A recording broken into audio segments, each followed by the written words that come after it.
Oh, tomorrow, Egghead, now! Go ahead! Hey, what's going on, everybody? Welcome back to Spaceballs the Diorama. This is episode 2, part 4. This is the decal work on Eagle 5. So, a quick recap for anybody who missed the last episode. I will put that as a link in the description below. But yeah, in the first episode, I went over really briefly how I got these figures as a gift from my friends at Ludus Magnus Studios. Thanks again to LMS for sending me the Spaceballs miniatures to begin with. And I got them base coated and they kind of sat around my office as decorations for a while because I didn't know what to do with them. And then I had the inspiration to 3D print an Eagle 5 and do a diorama of them crashed in the desert. So I printed a few pieces, got them put together, and we were waiting on this other half of Dungeonology to show up so I could get my hands on the yogurt miniature and start building towards this concept that I put together for a diorama based on these figures and a 3D printed Eagle 5. So yeah, now it's time to get back to work. I'm going to go ahead and base coat Eagle 5. Got it into the spray booth. And this is going to be filmed over the course of a couple of days. I want to give it time to dry. I'm using P3's Menoth White Highlight. It's a good cream color, a good place to start. This gets really gnarly. If you look at the reference photo, there's a ton of weathering and splotchiness and great opportunities for sponge work and stippling and all kinds of weathering and grime. But before I can do any of that, I need a good solid base coat because I have decals I want to put down. And those decals have to be on a good smooth surface. Decals are real finicky. I'll talk about them pretty in depth here in a few minutes. I've never really done a video on decals before. Maybe I should look at doing that. Decals, I usually use them for smaller areas, and I'm going to run stripes down the entire sides and some on the wings. So before I put the decals down, I want to make sure that the base coat is good, solid, and smooth so that the foundation that the decals are going to go on sets me up for the best chance of success. If the surface is all grainy and nasty, you're going to have a rough time. So getting a good solid area, not thick, I don't want to cover up anything and clog up any detail, but a good, solid, even coat as a good foundation to start laying down these decals. And I know I sprayed part of it and let it dry for, a day, went to bed, got up the next day, sprayed another part of it, went to work for the day.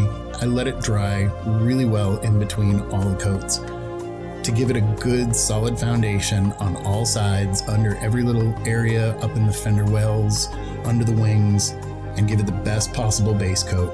So when we move forward to do the decal work, we've already done a lot of the work in this stage doing the prep work. All right, out of the spray booth and onto the desk.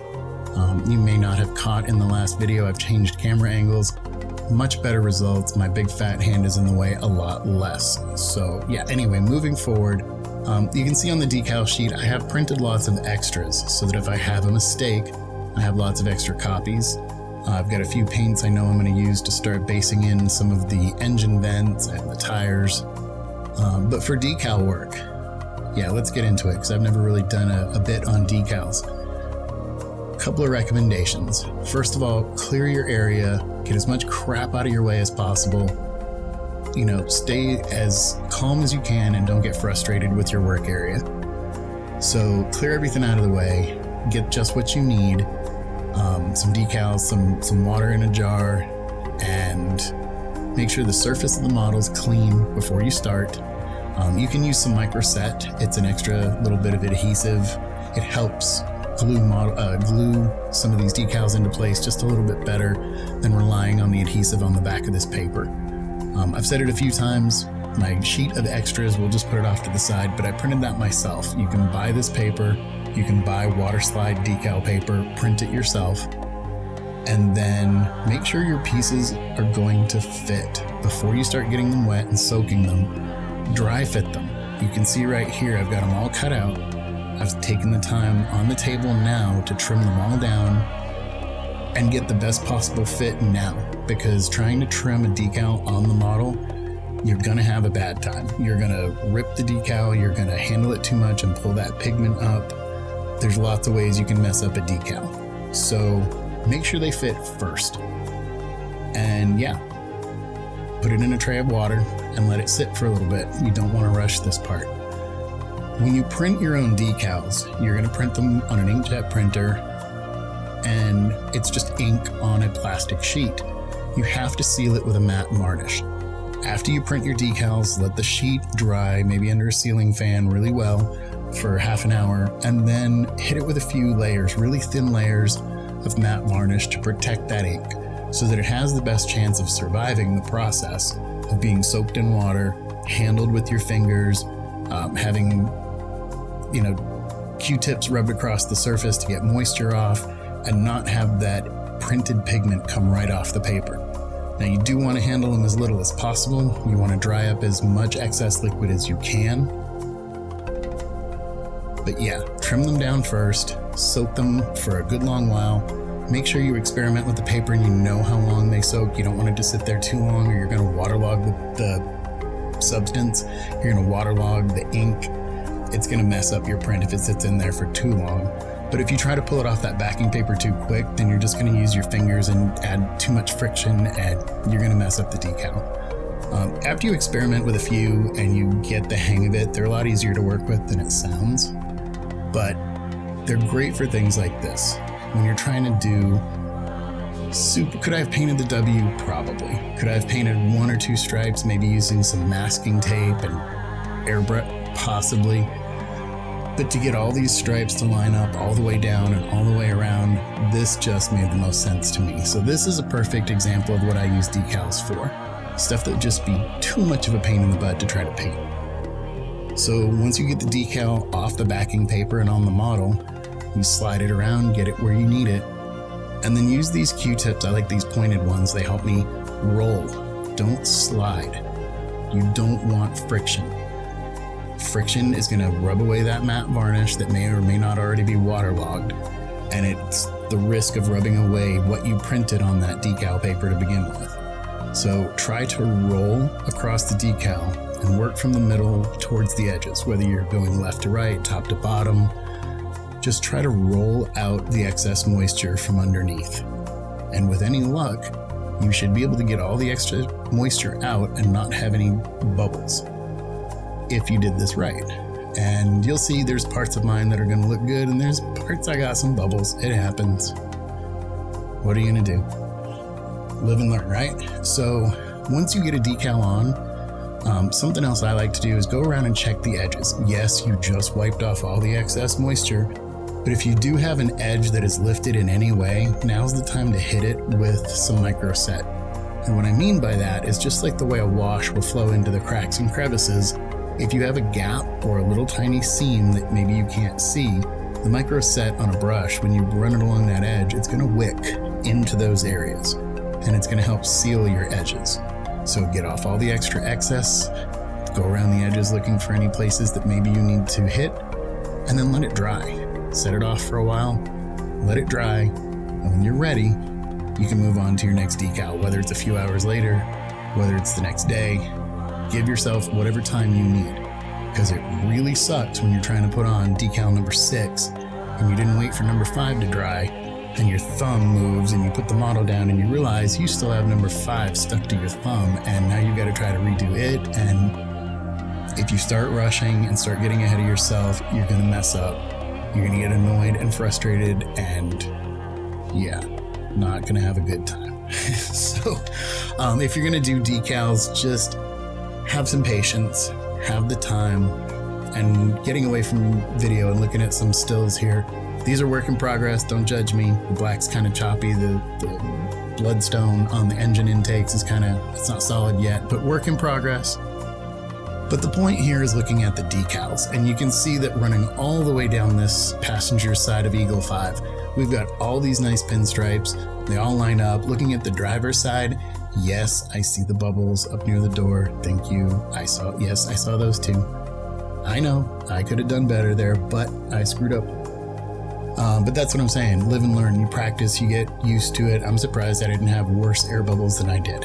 So I'll take these, And again, I get to go over this and weather it still. This is almost considered, in my mind, this is still part of the base coating. I have to have these stripes and stuff on here, get the bumpers roughed in, and get the windows roughed in, in the most basic sketch type of way to start figuring out how, where, and when I'm going to do the weathering, the sponging, all the gnarly texturing that I can't wait to do to make Eagle 5 look the way it's supposed to. So you can see here on the front, that nice Winnebago stripe lines up with both sides. I got the front license plate on there. I do need to go back and touch up the silver, cinch it up a little bit, close it in around that license plate a little, and I'll worry about the wipers and the trim on the windshield and all that when I start moving into the detailing phase. And then on the back, of course, I've got his lovely bumper sticker. The license plate is on the back, but also the tire cover. It's supposed to say California, I think, and my decal sucks, so I'm changing it. Yeah, shoot me, whatever. I decided to put one of his Captain Lone Star logos there instead. Okay, part 5, Lone Star and hairdryer surgery. Lone Star was one of the miniatures that didn't get a whole lot of love. I had him base coated, but he never got much love. Lone Star sat off to the side, kinda started, but I didn't do much with him. And lately, I haven't gone full slap chop, but I kinda have stolen the dry brushing in the middle of a project sometimes. I've done it on the last few things, and I'm starting to like it. From the thought of speed painting, you know, if this was, which I'm not entering Golden Demon anytime soon, obviously, but if this was like a Golden Demon type thing, yeah, you probably would be layering and glazing and taking your time. But I'm approaching this from more of almost a speed painting mindset. So going over him with a heavy bodied white, picking out all these edges on the clothing, on the pizza in his hand, his ring on his finger, little bits on his skin. Now it gives me the opportunity to go back using inks, glazes, whatever I want, going back with anything that's transparent and staining those super lights down. You can even continue to stack on the medium values and bring those down and slowly start to shade the pants down to where you have your highlights figured out. It's cheating in a way, but it works, especially on small areas that you don't want to try to. Could you imagine going in and layering and glazing in tons of different little bits of his head? No, I'm not going to mess with the hair on this guy. It's not worth it.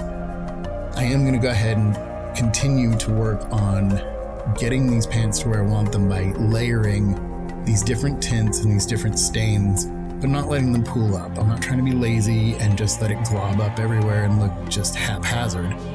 So look for pooling, look for puddles, take your time. If you apply a few of these washes in just the right way, layer them properly, wait for them to dry, you can get some pretty good effects. So I'm going to do the same thing to his coat, but instead of a sepia wash, I'm using an umber wash this time. And yeah, same thing, a few coats, stain those whites down to an old weathered brown, and you're good to go. Okay, moving on to Princess Vespa. This is probably the dumbest thing I've decided to do, maybe second dumbest thing I've decided to do with this diorama, and that is cutting the gun out of her hand, because in the desert scene she's not holding the gun. Now I know why they sculpted the gun into her hand, because in that part at the end they shoot her hair and she gets pissed, I get it. But for this scene I decided I wanted some hair dryers. So I jumped into a 3D program, I modeled these out myself real quick and printed a few different sizes. I wasn't sure how big or how small I was going to want to put, whatever. I wasn't sure of the scale on what was actually going to fit and what it was going to look like once it was actually in her hands. So yeah, I took a minute, had a couple of them printed out, snapped off one of the larger ones, one of the smaller ones, got them just really roughly cleaned up. I'm not going to spend a ton of time on them yet because I, more importantly, need to get the gun out of her hand first before I worry about trying to fit one of these in. But I'm still not sure of which size I want to use, so let's break out every cutting tool I own and let's move over to trying to get this gun out of her hand and not destroy this miniature in the process. My goal is to get the gun out and have her keep all 10 fingers and not destroy the miniature. So yeah, let's see what we can do. The first thing that's really good for us, me, whatever, is that the gun is not, her arms aren't molded to her hip there. So I used some side cutters, I chopped off the front of the gun, and then I braced part of that just against a piece of wood and slowly avoided her thumb there and was able to get the gun out of her hand. On her left hand, she still has all 5 fingers and thumb. She's good. I went back with a jeweler's saw, one of these really tiny micro saws, and started getting that extra piece out of the palm of her hand. So her left hand's done, and then coming back to the right hand, same thing. I used that jeweler's saw and a scalpel to get down between the side of her hip and the side of her arm, get the stock of the gun removed, and then same thing, went back in with some jeweler's saws, trimmed out the pieces, very slow and steady. So now I've got the gun removed for the most part. She still has all 10 fingers and all her thumbs and fingers and everything's good. And now I can start looking at which of these blow dryers to put in its place. And I put the small one in because I think that's probably the most correct scale, right? Looking at all the different ones I had and looking at the different sizes, that would make the most sense. But I think we have the opportunity to bump the joke up a little bit. I mean, we're talking about the scale of the gun and bumping up a joke. So yeah, there's a pun there somewhere, I'm sure. But I think we're afforded the luxury with the scale of this blow dryer of upping the joke some. So I'm going to opt to go ahead and use the largest one that I printed. It'll take a little bit of work to get it in here just the way I want. I might need to heat one of her shoulders to get the arm bent up and out of the way. But yeah, I think using the largest possible blow dryer that I can put in her hands. I mean, she already said it. It's her industrial strength hair dryer. She can't live without it. So I'll use the larger hair dryer. There you can see the remnants of the gun. Let's get those out of the way. And let's get that hair dryer finally glued in there. And yeah, I had a few mishaps with the glue. I'll go back and kind of clean that up once it's had a chance to set. It got ugly around one of her hands. I'll need to go back in with some files and some blades, chip away some of that glue and clean it up. But yeah, the gun is out, the blow dryer is in. So getting some paint on it, getting it kind of base coated. She's gonna need to kind of be repainted from scratch. She, of all the 4 originals, really, I knew I wanted to change out the gun for a blow dryer. So, I mean, what I do, I airbrushed her white and did her skin and hair and set her out to the side and forgot about her. So she's gonna need a lot of attention, maybe some decorative washes around the dress to really make that pop. In the next episode, Yogurt and the Dink Dinks, my God. Okay, so waiting for Yogurt, no big deal, right? I knew Dungeonology Wave 2 was coming soon. I'm patient. It finally got here. I was like, awesome. Now I can bust out Yogurt. I can get him get him involved. He was the last thing I was really waiting on, or at least the last excuse I had. And finally got him into the spray booth, got him mounted, got him primed. Badger Steinel Res Gray Primer, like I use for everything up till now. And yeah, I'm excited to get him, cut off that little pedestal that he's standing on. I'm gonna drill out the bottom of him and mount him on a piece of paper clip to one of my painting handles so that I can, I know I'm gonna have to cut him off that pedestal later, might as well do it now.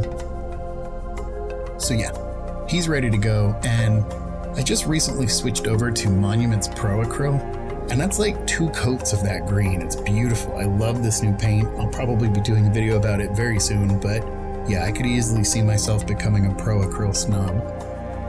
So the brown, the gold, everything on him was all Pro Acryl, and 1 or 2 coats, fantastic coverage, nice and matte. Yogurt's gonna be awesome. We'll look at him more in the next video, but the Dink Dinks, man, this is one of those that I didn't spend enough time thinking about, so I found myself redoing things. Okay, look. On the left, the first model, somebody sent me these Jawa models. They sucked. They were just horrible. So no, not gonna happen. So I found another model I bought. I combined it with something else. I'll tell you here in a minute. Printed some. They were perfect. They were just way too small, those ones on the bottom right. So then I tweaked around the math, or at least I thought I did. If you know me, you know I suck at math. So I reprinted these, I want to say 3 or 4 times. And yeah, I finally got there in the end. It was on Facebook. I kept that weekend that I was printing them. 3rd time's a charm, printing the Dink Dinks. Yep, 4th time's a charm. By the 6th time, I was cussing, I was pissed. But I finally got there. I still suck at math, I'm pleased to report. But I bought an STL of the articulated Jawa model from the original Kenner Jawa figure. And I combine it with a bust of the Joker from Batman. I just took the face, squished it down. I thought it would be funny to have these funny little faces. I'm not going to be painting them white with red lipstick, but to have these creepy little faces, I think I can make it work the way I want. The Dink Dinks look kind of funny anyway. So yeah, the good news here is they're articulated, so I can put them in a bunch of different positions so they're not cut and pasted and, look like duplicate clone repeats of each other. So I got the Dink Dinks printed. Now we got to start looking at the door with a Y and getting the entire foundation assembled. So we've got Yogurt, we've got the Dink Dinks, we've got Eagle 5. It's coming along nicely. The figures have gotten some love. Vespa's got her blow dryer and has ditched the gun. So we're getting closer and closer to being able to put together this concept. And the more I rough it up and mock it up, every time I have some pieces set off to the side, I like the direction this is going. I think this is going to work out. I might have to improvise the shape and placement of a few things. We still have a lot of painting to do on the figures to get them where I want them. But in general, it's going exactly the way I want it to go. So yeah, there you go. That's episode 2 of Spaceballs the Diorama. You can see on and off in between a lot of other projects. Quite a bit has gotten accomplished lately. A lot of work on the figures, a lot of work on Barf and Lone Star. We got most of the base coating and decals done on Eagle 5. The surgery on Vespa's gun was just, I doubted myself about halfway through. I was like, should you really be doing this? You have the potential to catastrophically destroy this miniature if you screw up. But it worked out pretty well. In the end, I'm glad I did it. There's some adage I'm sure I can drop in here, like fortune favors the bold, or nothing ventured, nothing gained, or WTF. So I figured why not go for it, and in the end I think it was a win. The Dink Dinks you'll see in the next episode, man. I went through hell with them. So yeah, I'm really pleased. Thanks for hanging out. Thanks for checking out this video. If you like the way Spaceballs the Diorama is coming along, hit that like button. Let me know that I'm doing something right here. And get me back into some good algorithms here on YouTube. If you've got something to add to the discussion, if you've got something you want to share, drop a comment below. Let me know what you think of Spaceballs the Diorama. Let me know what you would do differently if you disagree with something that I've got going on.